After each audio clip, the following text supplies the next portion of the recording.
Chevrolet Bel Air 5th generation, 1961 to 1964. For 1961, Chevrolet again had a totally new body, not just new sheet metal.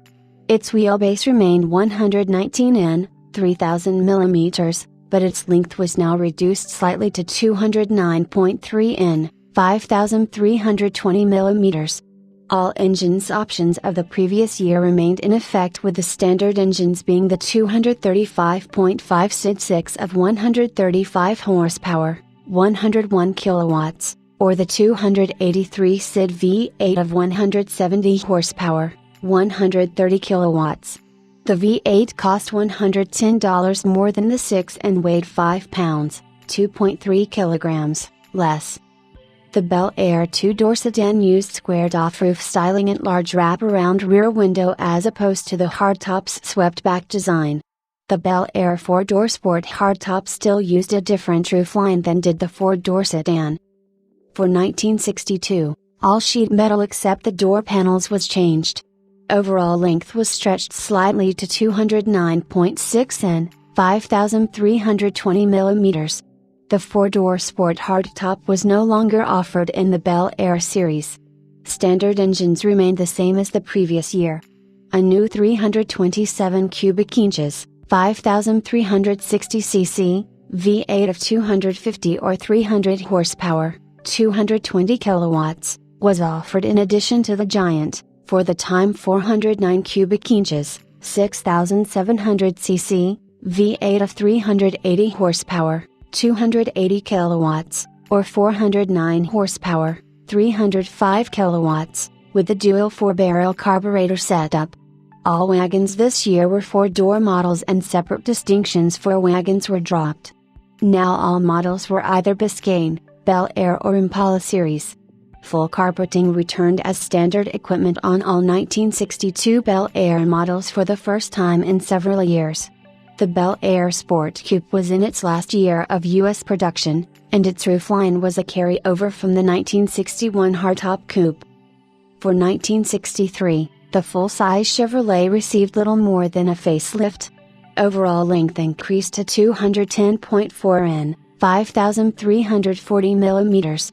Replacing the older 235 cubic inch 6-cylinder engine as standard equipment was a new 230 cubic inch 6-cylinder of more modern design with a 140 horsepower rating that was based on the 194 cubic inch 6 introduced on the compact Chevy Nova the previous year.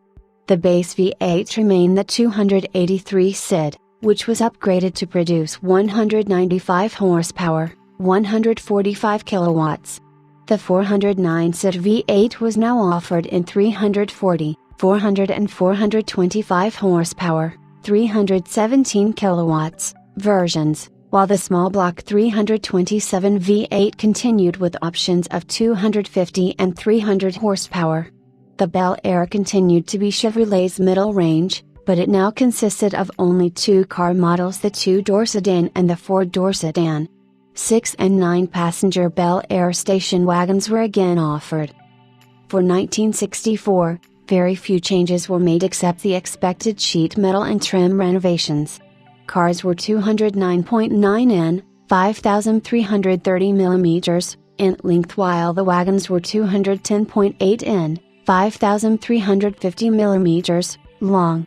In addition to the unchanged standard engines, there were two different 327 SID engines were offered, developing from 250 horsepower, 190 kilowatts, to 300 horsepower, 220 kilowatts, and three 409 SID engines ranging from 340 horsepower, 250 kilowatts, to 425 horsepower, 317 kilowatts.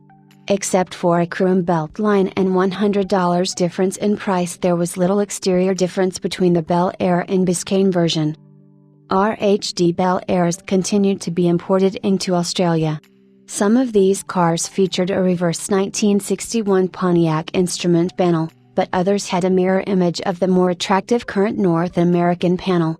Even more curious was the fact that some of these Bel Airs featured Impala-style triple taillights. The center lens was amber, in keeping with Australian legal standards.